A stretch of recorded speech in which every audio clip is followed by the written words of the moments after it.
아침 7시 윤미자 씨는 세면대 거울 앞에 섰습니다. 얼굴이 왜 이렇게 처졌지? 손으로 볼을 살짝 올려봅니다. 올라갔던 라인이 손을 떼자 다시 아래로 내려앉습니다. 눈가도 입꼬리도 턱선도 예전 같지 않습니다. 66세 나이 탓이라고 생각했습니다. 그래서 더 좋은 크림을 샀습니다. 리프팅 에센스도 발랐습니다. 피부과에서 레이저도 받았습니다. 하지만 변화는 없었습니다. 거울 속 얼굴은 여전히 무겁게 내려앉아 있었습니다. 그런데 말입니다. 윤미자 씨가 몰랐던 사실이 하나 있습니다.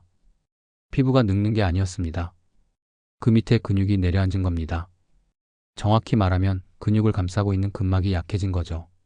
혹시 여러분도 이런 고민 있으신가요? 화장품을 아무리 발라도 얼굴이 처져 보인다. 사진 찍으면 턱선이 흐릿하다. 웃었다가 표정을 풀면 주름이 그대로 남는다. 만약 그렇다면 지금부터 집중해서 들어주세요. 오늘 이 영상에서는 66세 윤미자 씨가 피부과가 아닌 근막 루틴으로 얼굴 탄력을 되찾은 이야기를 들려드립니다. 그리고 얼굴 처짐의 진짜 원인인 근막이 무엇인지, 왜 약해지는지 근막 전문 물리치료사의 설명과 함께 알려드리겠습니다. 특히 영상 후반부에는 하루 단 3분만 투자하면 되는 얼굴 근막 깨우는 루틴을 단계별로 보여드립니다. 이 루틴은 어떤 크림보다 강력한 리프팅 효과를 줍니다. 끝까지 시청하셔서 꼭 따라 해보시기 바랍니다. 이 영상이 도움이 되셨다면 구독과 좋아요 버튼을 눌러주세요. 자, 그럼 지금부터 시작하겠습니다. 그렇다면 근막이란 정확히 무엇일까요? 근막, 영어로는 FASCIA라고 합니다. 우리 몸 전체를 감싸고 있는 얇고 질긴 막입니다.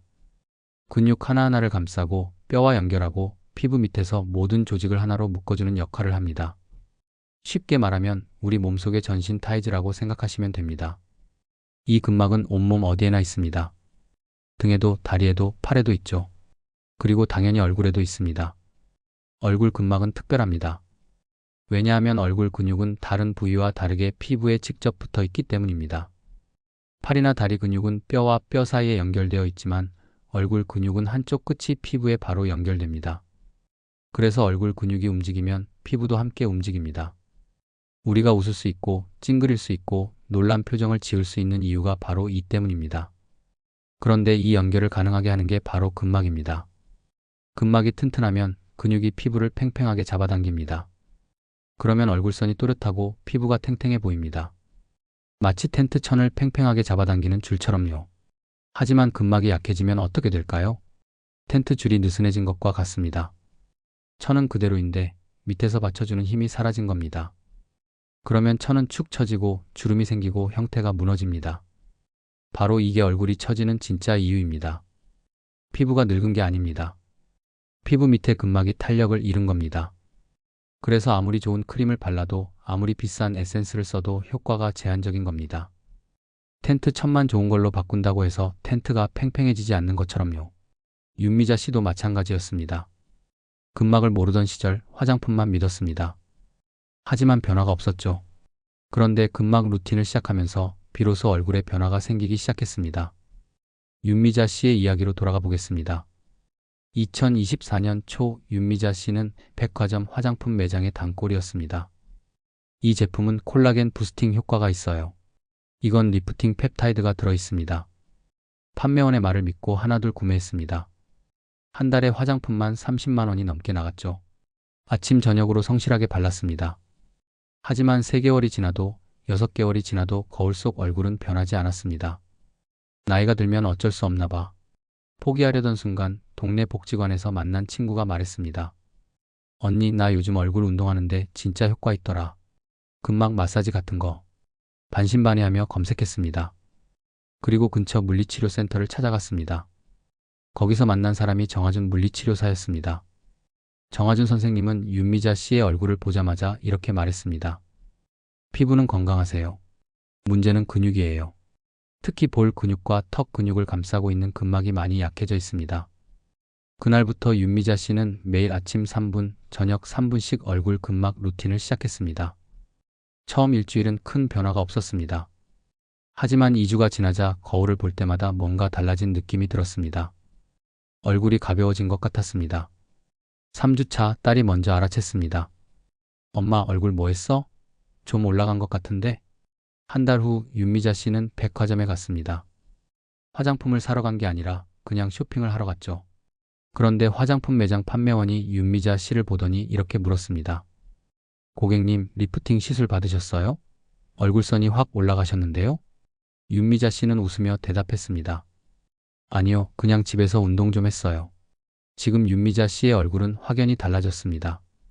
턱선이 또렷해졌고 볼의 처짐이 줄어들었으며 무엇보다 표정이 밝아졌습니다. 크림이 아니라 근막이었습니다. 피부에 바르는 게 아니라 근육을 깨우는 것이었습니다. 그렇다면 왜 우리의 근막은 약해지는 걸까요? 나이 때문일까요? 아니면 다른 이유가 있을까요? 근막이 약해지는 이유는 단순히 나이 때문만은 아닙니다. 물론 나이가 들면 콜라겐과 엘라스틴 같은 단백질이 줄어들면서 근막의 탄력이 떨어지는 건 맞습니다. 하지만 그것보다 더 큰 영향을 미치는 것이 있습니다. 바로 우리의 생활 습관입니다. 첫 번째, 무표정입니다. 표정을 많이 쓰면 주름이 생긴다는 말 들어보셨죠? 그래서 일부러 얼굴을 덜 움직이려는 분들이 계십니다. 하지만 이건 정반대의 결과를 가져옵니다. 근육은 사용하지 않으면 약해집니다. 팔을 깁스하고 한 달만 있어도 근육이 눈에 띄게 줄어드는 것처럼 얼굴 근육도 마찬가지입니다. 무표정으로 지내면 표정근이 거의 움직이지 않습니다. 그러면 근육을 감싸고 있는 근막도 함께 약해집니다. 마치 쓰지 않는 고무줄이 탄력을 잃는 것처럼요. 특히 코로나19 이후 마스크를 오래 쓰면서 많은 분들이 표정을 덜 쓰게 됐습니다. 얼굴 아래쪽이 가려지니까 굳이 웃거나 표정을 지을 필요를 못 느끼는 거죠. 그 결과 입 주변, 볼, 턱 근막이 급격히 약해진 분들이 많습니다. 두 번째, 수면 자세입니다. 매일 밤 6시간에서 8시간 우리는 한쪽 방향으로 누워 잡니다. 특히 옆으로 누워 자는 분들이 많으시죠? 문제는 한쪽으로만 계속 누우면 그쪽 얼굴 근막이 눌립니다. 베개에 눌린 쪽 볼과 턱이 장시간 압박을 받는 거죠. 근막은 압력에 민감합니다. 계속 눌리면 혈액순환이 안 되고 근막이 뭉치고 탄력이 떨어집니다. 그래서 항상 오른쪽으로 자는 분은 오른쪽 얼굴이, 왼쪽으로 자는 분은 왼쪽 얼굴이 더 처지는 경우가 많습니다. 윤미자 씨도 오른쪽으로만 30년 넘게 잤습니다. 사진을 보면 오른쪽 볼이 왼쪽보다 확실히 더 처져 있었죠. 세 번째, 스마트폰과 고개 숙인 자세입니다. 요즘 60대, 70대 어르신들도 스마트폰을 많이 쓰십니다. 유튜브도 보시고 카톡도 하시고 뉴스도 보시죠. 그런데 스마트폰을 볼 때 우리는 고개를 숙입니다. 이 자세가 얼굴 근막에 치명적입니다. 고개를 숙이면 목 앞쪽이 접히면서 턱 및 근막이 눌립니다. 그리고 중력 때문에 볼과 턱이 아래로 쏠립니다. 이 상태로 하루 2~3시간만 있어도 근막은 서서히 늘어나기 시작합니다. 고무줄을 계속 아래로 당기면 어떻게 될까요? 늘어나서 탄력을 잃죠. 얼굴 근막도 똑같습니다. 정하준 물리치료사는 이렇게 말합니다. 요즘 환자들 보면 나이에 비해 턱 라인이 무너진 분들이 정말 많아요. 이유를 물어보면 대부분 스마트폰을 하루 3시간 이상 쓰신다고 하더라고요. 나이보다 습관이 얼굴을 만듭니다. 표정 없이 지내고 한쪽으로만 자고 고개를 숙이고 사는 습관. 이 세 가지가 근막을 약하게 만드는 주범입니다. 정하준 물리치료사는 얼굴 근막을 15년 넘게 연구해온 전문가입니다. 그의 치료실에는 얼굴 근육과 근막의 해부도가 벽 가득 걸려 있습니다. 그는 환자들에게 이 그림을 보여주며 설명합니다. 여기 보세요. 이게 광대근이고 이게 교근, 이게 목빗근입니다. 손가락으로 하나씩 짚어가며 설명을 이어갑니다. 이 근육들은 모두 근막으로 연결되어 있어요. 눈가 근막은 관자놀이까지 연결되고 볼 근막은 턱까지, 턱 근막은 목까지 이어집니다. 마치 그물처럼 얽혀 있는 거죠. 정하준 선생님은 윤미자 씨를 처음 봤을 때 얼굴 전체가 아래로 쏠려 있다는 걸 한눈에 알아챘다고 합니다. 얼굴을 만져보니까 근막이 딱딱하게 굳어 있더라고요. 특히 턱 밑과 볼 옆쪽이요. 근막이 굳으면 탄력을 잃고 중력에 의해 아래로 처지게 됩니다. 그는 이렇게 설명합니다. 나이보다 표정 사용량이 얼굴 나이를 결정합니다. 실제로 정하준 선생님의 환자 중에는 50대인데도 40대처럼 보이는 분들이 있습니다. 반대로 60대인데 70대처럼 보이는 분들도 있죠. 차이가 뭘까요? 표정을 많이 쓰는 사람은 근막이 살아있어요. 웃고 말하고 놀라고 찡그리면서 근육이 계속 움직이니까 근막도 탄력을 유지하는 거죠. 반대로 표정이 없는 사람은 근막이 잠들어 있어요. 마치 겨울잠 자는 동물처럼요. 정하준 선생님은 얼굴 해부도를 다시 가리킵니다. 여기 눈가를 보세요. 눈 주변에는 알륜근이라는 근육이 있습니다. 이 근육이 약해지면 눈꺼풀이 처지고 다크서클이 생기고 눈밑 지방이 튀어나옵니다. 그리고 여기 볼 쪽을 보세요. 광대근과 소관골근이 있습니다. 이 근육들이 약해지면 볼살이 아래로 내려앉으면서 팔자주름이 깊어집니다. 마지막으로 턱선. 여기는 하악거근과 이복근이 있어요. 이 근육들을 감싸는 근막이 약해지면 턱선이 흐릿해지고 이중턱이 생깁니다. 그는 강조합니다. 중요한 건 이 모든 근육이 하나로 연결되어 있다는 겁니다. 눈가만 처지는 게 아니라 눈가가 처지면 볼도 따라 처지고 볼이 처지면 턱도 따라 처집니다. 근막이 전부 연결되어 있으니까요. 그래서 정하준 선생님이 강조하는 것은 부분이 아닌 전체입니다. 얼굴 근막을 깨우려면 한 부분만 할 게 아니라 전체를 다 깨워야 해요. 눈가, 볼, 턱, 목까지 연결된 라인을 따라서 근막을 자극해야 합니다. 윤미자 씨가 바로 이 방법으로 변화를 경험했습니다. 턱만 올린 게 아니라 얼굴 전체의 근막을 깨웠습니다. 그 결과 얼굴 전체가 위로 올라가는 리프팅 효과를 느낄 수 있었죠. 그렇다면 이제 가장 중요한 질문입니다. 어떻게 하면 우리도 집에서 얼굴 근막을 깨울 수 있을까요? 자, 이제 여러분이 가장 기다리던 시간입니다. 정하준 선생님이 윤미자 씨에게 알려준 그리고 실제로 효과를 본 얼굴 근막 루틴을 지금부터 단계별로 알려드리겠습니다. 복잡하지 않습니다. 특별한 도구도 필요 없습니다. 그냥 여러분의 손과 3분의 시간만 있으면 됩니다. 아침에 세수하기 전 혹은 저녁에 잠들기 전 한 번씩 해주시면 됩니다. 첫 번째 동작, 턱 밑 밀어 올리기입니다. 먼저 양손을 깍지 껴서 주먹을 만들어주세요. 그리고 그 주먹의 평평한 면을 턱 밑에 대고 천천히 위로 밀어 올립니다. 이때 중요한 건 세게 누르는 게 아니라 부드럽게 밀어 올리는 겁니다. 턱뼈가 아니라 턱 밑살이 올라가는 느낌으로요. 천천히 숨을 들이마시면서 5초 동안 밀어 올리고 숨을 내쉬면서 5초 동안 천천히 내립니다. 이걸 5번 반복합니다. 정하준 선생님은 이렇게 설명합니다. 이 동작은 턱 밑의 이복근과 악하선 주변 근막을 자극합니다. 이 부위가 탄력을 찾으면 턱선이 또렷해지고 이중턱이 줄어들어요. 윤미자 씨는 이 동작을 처음 했을 때 턱 밑이 뻐근하다고 느꼈다고 합니다. 그건 그만큼 그 부위 근막이 굳어 있었다는 증거죠. 두 번째 동작, 볼 안쪽 근육 늘리기입니다. 입을 크게 벌리고 아 소리를 내보세요. 그 상태에서 검지손가락을 입안에 넣어서 볼 안쪽을 바깥쪽으로 밀어줍니다. 왼쪽 볼을 할 때는 오른손 검지로, 오른쪽 볼을 할 때는 왼손 검지로 합니다.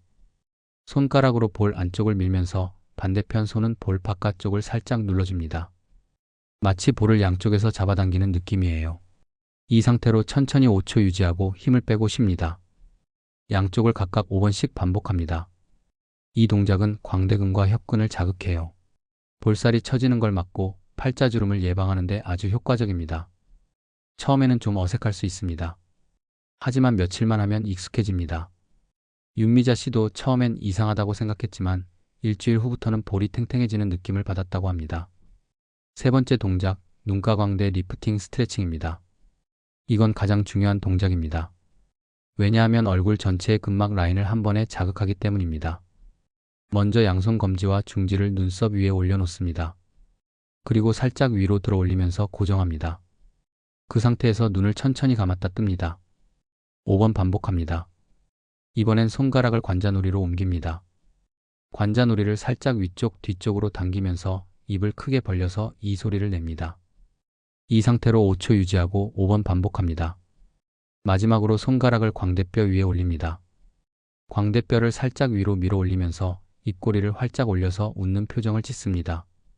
5초 유지하고 5번 반복합니다. 정하준 선생님은 이 동작의 원리를 이렇게 설명합니다. 눈가, 관자놀이, 광대는 모두 하나의 근막 라인으로 연결되어 있어요. 이 라인을 자극하면 얼굴 윗부분 전체가 리프팅됩니다. 마치 커튼을 위로 당기는 것처럼요. 호흡이 중요합니다. 세 가지 동작을 할 때 반드시 호흡에 신경 쓰세요. 힘을 줄 때는 천천히 숨을 들이마시고 힘을 뺄 때는 천천히 숨을 내쉽니다. 급하게 하지 마세요. 근막은 천천히 자극해야 제대로 반응합니다. 윤미자 씨는 이 루틴을 매일 아침 세수 전, 저녁 자기 전에 했습니다. 처음엔 귀찮았지만 2주 후부터 눈에 띄게 얼굴이 달라지니까 하는 게 즐거워졌다고 합니다. 3분이면 되는데 이게 어떤 크림보다 효과가 좋더라고요. 정하준 선생님도 강조합니다. 이 루틴은 크림보다 강력한 리프팅을 줍니다. 왜냐하면 표면이 아니라 뿌리를 바꾸는 거니까요. 오늘 밤부터 시작해보세요. 거울 앞에서 단 3분 여러분의 얼굴 근막을 깨워주세요. 6개월 후 윤미자 씨는 동창회에 나갔습니다. 친구들이 모두 놀랐습니다. 미자야, 너 뭐 했어? 얼굴이 확 달라졌는데? 시술 받았어? 어디서 했어? 윤미자 씨는 웃으며 대답했습니다. 아니야, 그냥 집에서 운동 좀 했어. 얼굴 운동. 친구들은 반신반의했지만 윤미자 씨의 얼굴은 거짓말을 하지 않았습니다. 턱선이 또렷했고 볼이 탄력 있었으며 무엇보다 표정이 밝았습니다. 예전처럼 처진 얼굴로 고민하던 모습은 어디에도 없었습니다. 지금 윤미자 씨는 매일 아침 거울 앞에서 자신의 얼굴을 보며 웃습니다. 이제 거울 보는 게 즐거워요. 3분의 루틴이 그녀의 하루를 바꿨습니다. 크림도 시술도 아닌 근막이었습니다. 정하준 선생님은 이렇게 말합니다. 제 환자분들 보면 정말 신기해요. 같은 나이인데도 어떤 분은 훨씬 젊어 보이시거든요. 차이가 뭘까 봤더니 표정을 많이 쓰고 근막 관리를 하는 분들이에요. 피부가 아니라 근육이 나이를 결정하는 거죠. 여러분 기억하세요. 피부는 근육 위에 핀 꽃입니다. 아무리 꽃에 물을 줘도 뿌리가 약하면 꽃은 시들어버립니다. 하지만 뿌리가 튼튼하면 꽃은 저절로 피어납니다. 여러분의 얼굴도 마찬가지입니다. 피부에 아무리 좋은 크림을 발라도 밑에 근막이 약하면 효과는 제한적입니다. 하지만 근막을 깨우면 피부는 저절로 탄력을 되찾습니다. 오늘 그 밑에 줄을 다시 당겨주세요. 턱 밑을 밀어 올리고 볼 안쪽을 늘리고 눈가와 광대를 리프팅하세요. 단 3분이면 됩니다. 매일 아침, 매일 저녁 거울 앞에서 여러분의 근막에게 말을 걸어주세요. 오늘도 함께 가자. 한 달 후 여러분은 거울 속에서 달라진 자신을 만나게 될 겁니다. 윤미자 씨처럼 여러분도 다시 자신감 있는 표정을 되찾을 수 있습니다. 피부가 아니라 근육이 당신의 나이를 결정합니다. 오늘부터 시작하세요.